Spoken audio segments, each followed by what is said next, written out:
It's an interesting time in the All Progressives Congress as recent developments in the party indicates there are efforts to reposition the party and strengthen it ahead of the 2027 general election. Today on the program, I will put all of this into proper context. Hello and welcome to Progress Diary. I am Habida Lawal.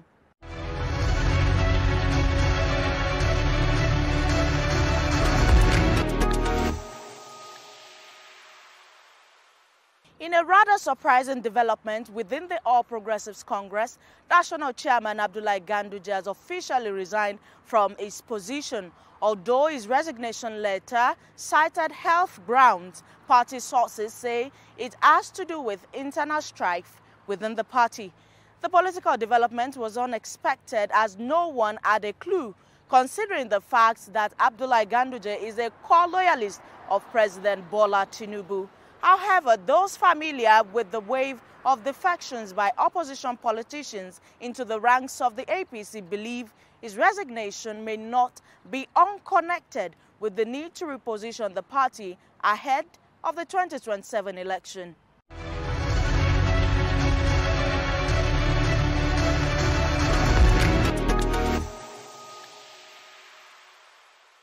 The APC has fixed its National Executive Committee meeting for 24th of July.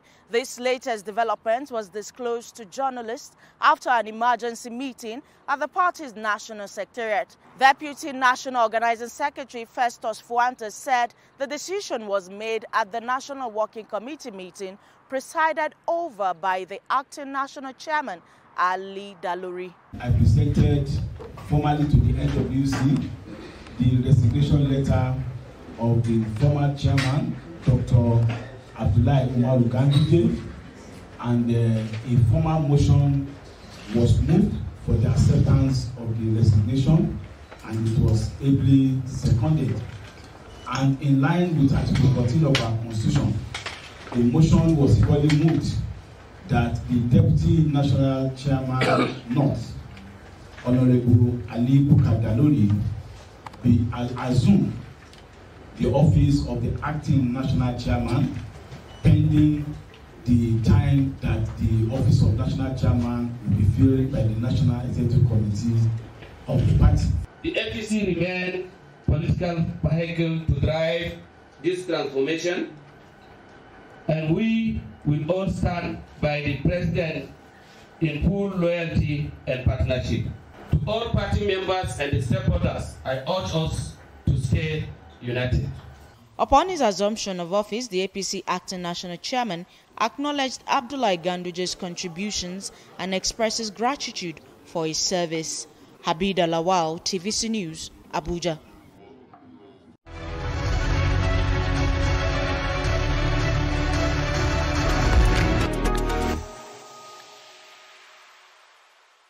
A former media assistant on media and publicity to President Muhammadu Buhari, Garba Shehu, has spoken up on the controversial removal of fuel subsidy in the country. He insists former President Muhammadu Buhari administration's decision was rooted in economic necessity and not intended to complicate the transition for his successor, President Bola Tinubu. Garba Shehu spoke during a session with newsmen ahead of the official unveiling of his book titled, According to the President, Lessons from a Presidential Spokesperson Experience. Buhari was burying a bomb under the bed when he was leaving. By subsidy issue had been planned for. If you read the 2023 budget, it was to be funded up to June. Who approves the budget? It is the National Assembly. The National Assembly has a representative from your constituency, from my constituency, from all over Nigeria. They are people who love the country, who love their constituents. They approve the budget, and the budget says subsidy ends by June. And as we said, we knew, of course, and let me say this, you know that at some point, actually, the Buhari administration in 2016 balanced up all the subsidy issue with the Kachuku as Minister of Petroleum Resources. we had reached that level point where petrol was being sold as it was being brought into the country, and there was no subsidy. But then COVID came, and it changed so many things. So we built up to the election, and you just had to plan that you must win the election. For God's sake, Tinubu is an APC president. APC is our party. And Buhari is an APC man. So he could not have planned to undermine his successor from the same political party. If this was a PDP president, this may have been suggested, although Buhari does not have wickedness running in his face. So the subsidy has come, and it is not as if we had, as I said, planned ill will for the president. The president actually didn't even wait for June. He was determined to go ahead from day one. And he did it. And we're learning to live with it.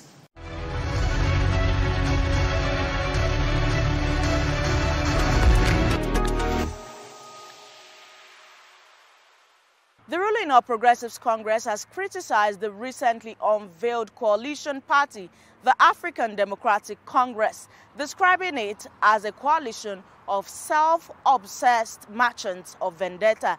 The ADC has officially formed a coalition with other political parties in preparation for the 2027 general election. Reacting to the development, the APC National Publicity Secretary, Felix Morka, faulted the coalition, saying the speech delivered by Senator David Mark was disgracefully vacant and without substance.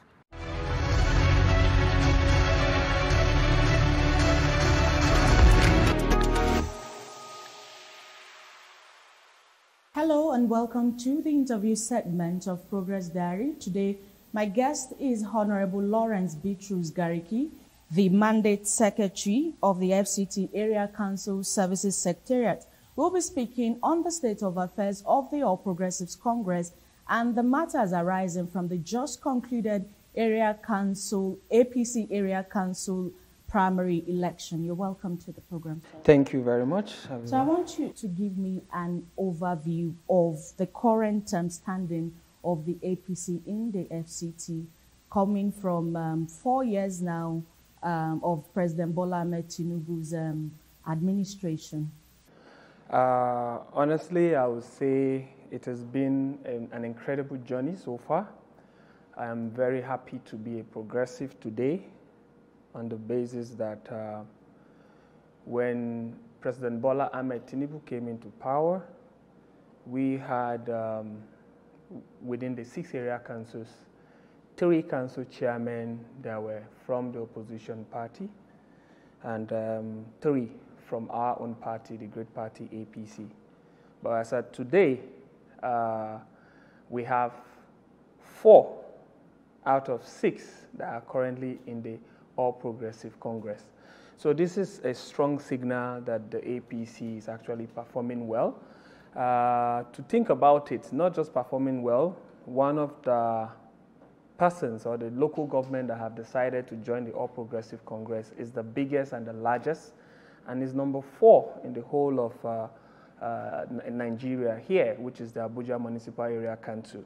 And then with that, you could hear in a program where the National Party Chairman, Dr. Abdullahi Ganduje, said it that the sitting chairman, the executive chairman of Abuja Municipal Area Council, Honorable Christopher Zaka, decamped with all his councillors and over 30,000 decampees from the PDP. So when you put those numbers together and the numbers that we have, you know that we're already gone in for success in any political poll or in any political election that we come. So for me, the assessment is that we're doing extremely well. There's still a lot of work to be done, no doubt, in terms of consolidation with and on with people and also a lot of things. But judging from the scale of 10, we are doing within 7.5 thereabout, so which I think is a pass mark. Well, we'll go to the challenges faced. What are the main challenges that the APC is facing in the FCT, especially with the just concluded primary? There have been grumbling in some quarters as to the primary that produced the present candidate. Oh yes, some might see it as a challenge, but it's not basically a challenge. We are on a transition, and the transition is to see that in 2026, we have 6 local governments that are APC. We have 4 as we speak now, and then the 62 political wards should be APC. So the challenge we see is basically internal matters, which I think are not very, very big, and matters that you find in every political party. I must be honest, we are faced with the challenge of receiving new members into the party, and then it doesn't seem to sit very well with others who are orthodox. So for me, as an unorthodox person, I think it's a good thing, because the business of a political party is to get people to come into the house and help them. And then when we talk about getting people who have capacity, people with influence, people with network, people who will make the party more desirable for other people to join. So, and this is what we're seeing. So we've witnessed is a paradigm shift where we're sweeping literally all the big whips in the PDP and other parties who are saying we want to be part of the progressive because of the work they have seen that has been done by the APC-led administration. Precisely the work done by His Excellency, the Minister of FCT, my boss, Barrister Nyesom Wike, who is also working hard to see that this administration led by President Bola Ahmed Tinubu, who is of APC, get the desirable results here. And it's good to mention, the minister has said it time without number, he is working for the president. And the president is a member of APC.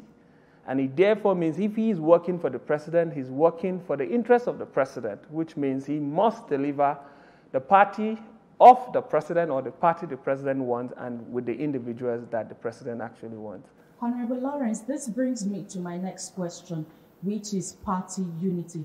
How do you hope to bring together people that have defected and people that are defecting and the existing members of the APC? How do you hope to reconcile this? Party is a platform, and every political party wants to see that those who are leading it are actually those with the capacity, those with the grit.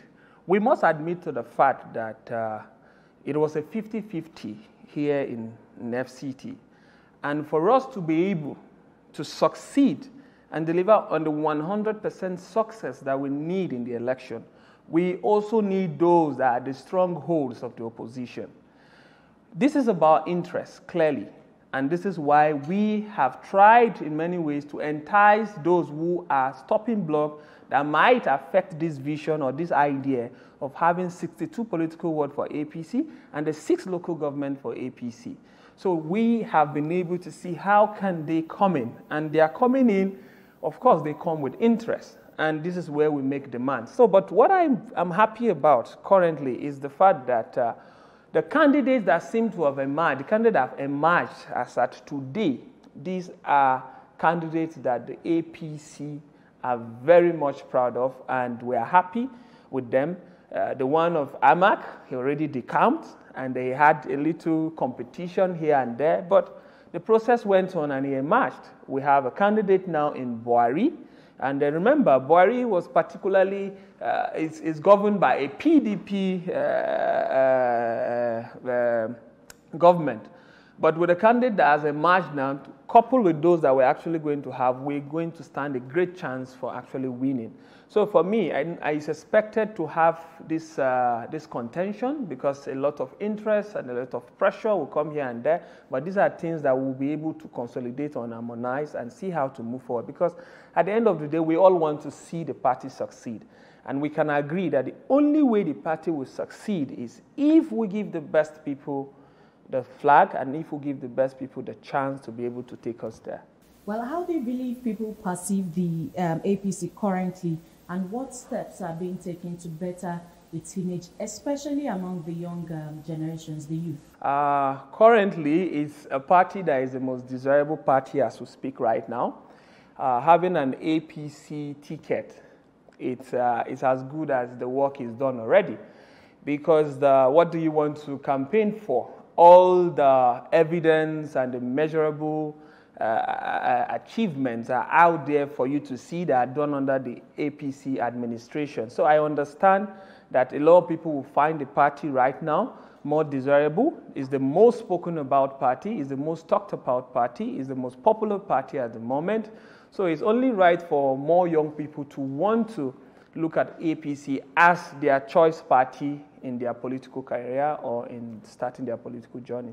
Before the primary election that was held yesterday, some persons had met, the APC stakeholders had met in Abuja, and they came out strongly in a worded press statement saying that they believe there are heavy influence of the Minister of the FCT, Nyesom Wike, on the outcomes of the election results. What do you make of this? You know, politics is about interest and also pressure. You need to understand that the Honorable Minister has a duty here. He is more like the governor of FCT here. Even if he wasn't, in other states where he is, you must figure out how to have your hand within your own party and also that of the opposition party in some case. But right now, what I see the Honorable Minister doing, he is playing a fatherly role of basically trying to see on how to harness all the means he can to see that both the PDP that are willing to come into the APC and the APC members that have been there should come together and work for the objective, which is the objective of delivering 6 council chairmen and 62 political wards for the 2026 election and also for Mr. President 2027. It was so unusual to see that in the last election, the general election, the APC could not give Mr. President 25%. And what the minister is doing as the governor is to see how to do whatever is within his power to ensure that all of the key actors and the state actors come together, because we all like Mr. President and we want him to succeed.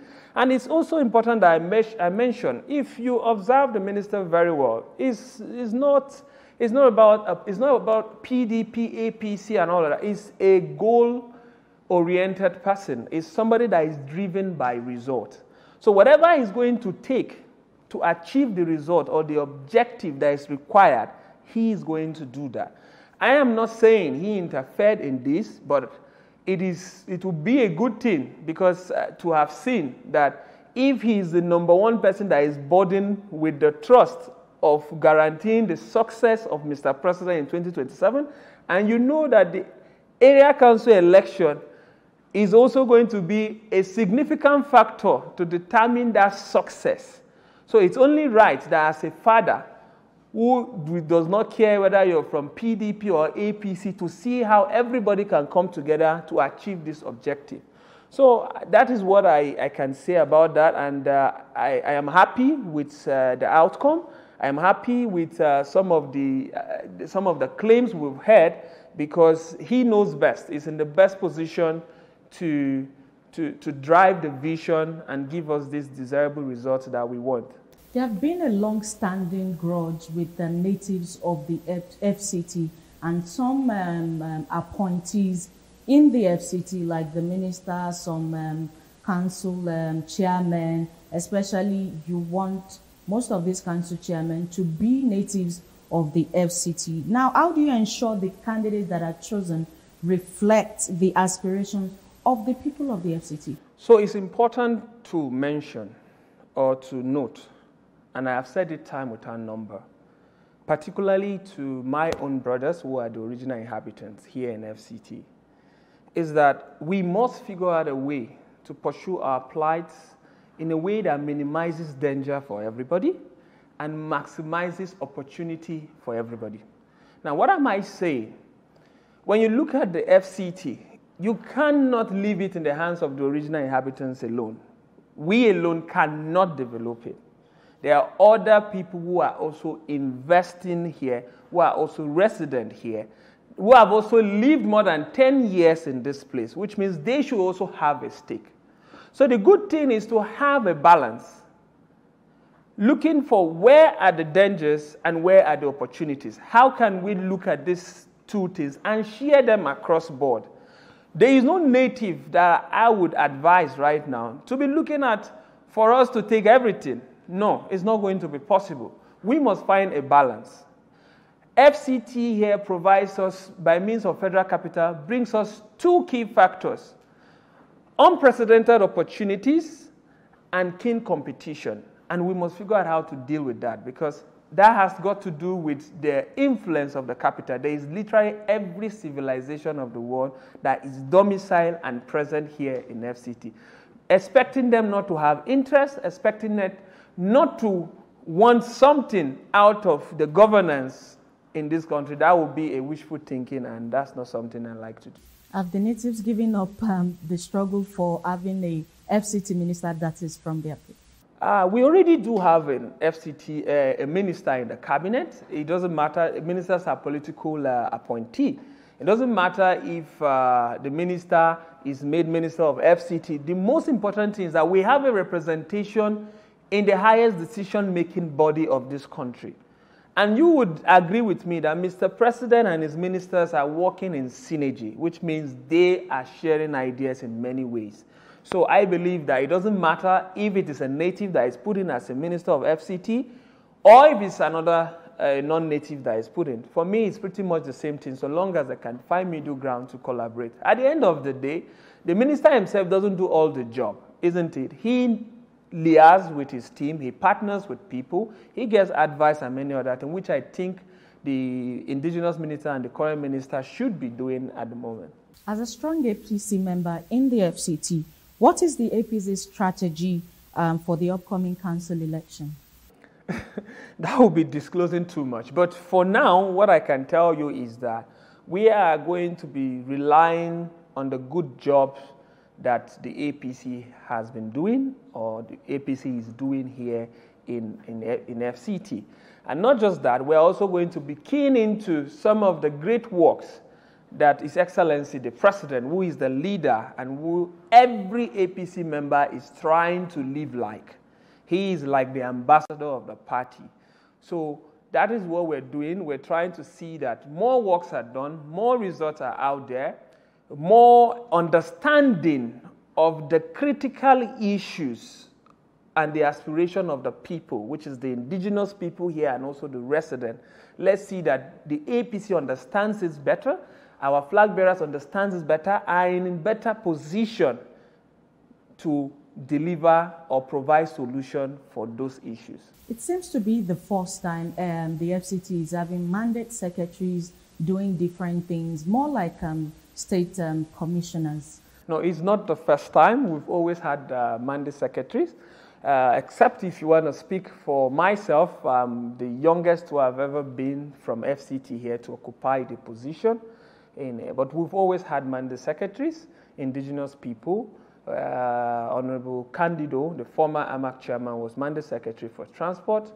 Honorable Zachary Angulu was also former House of Rep member, was also a mandate secretary, and then many others like that. We've always had. What are the chances for the APC in 2027 in the FCT? Really? You know, the chances are really high. I don't see any contention per se. The people wanted good governance and they wanted evidence. The evidence are out there. Look at it. We have been on a 17-day commissioning of projects. Even the blind can see the impact of the APC in FCT. Even the deaf can hear what this administration is doing in the FCT. Those who can see or hear can feel it, because you can also see the atmosphere. Everybody is excited in FCT, pertaining the infrastructural development that is happening. We have roads going into our rural areas to a tune of over 150 kilometers. This is within 2 years. We also have all the districts, their roads have been rehabilitated. Right now, today as we speak, we've commissioned the second bus terminal for the masses, and we've also have primary schools that have been rehabilitated across the 6 area councils. So a lot of projects here and there. A very fine place to live it. Thank you very much. Thank Honorable you. Lawrence Bitrus Gariki, the Mandate Secretary, Area Council Services Secretariat. Thank you for coming. And the program continues. Stay with us.